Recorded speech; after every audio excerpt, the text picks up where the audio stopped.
नैसर्गिक आपत्तीमुळे बाधित झालेल्या शेतकऱ्यांना तात्काळ मदत करण्यास राज्य शासन प्राधान्य देत आहे.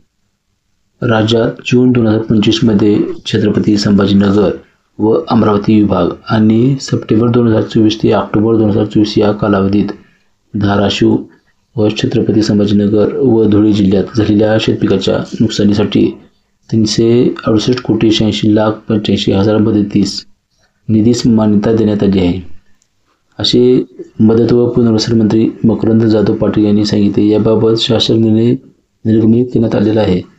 तर यामध्ये बघा, अतिवृष्टी व पुरामुळे झालेल्या शेतपिकाच्या मान्यता देण्यात आलेल्या निधीमध्ये छत्रपती संभाजीनगर विभागासाठी 14,54,64,00,000 व अमरावती विभागासाठी 86,23,38,000 आणि सप्टेंबर 2024 ते ऑक्टोबर 2024 या कालावधीत धाराशिव, छत्रपती संभाजीनगर व धुळे जिल्ह्याला झालेल्या शेतपिकाच्या नुकसानीसाठी 268,08,83,000 निधीची मान्यता देण्यात आलेली आहे. अशा प्रकारे ही या जिल्ह्यांना हा 368,86,85,000 मदतीच मिळणार आहे.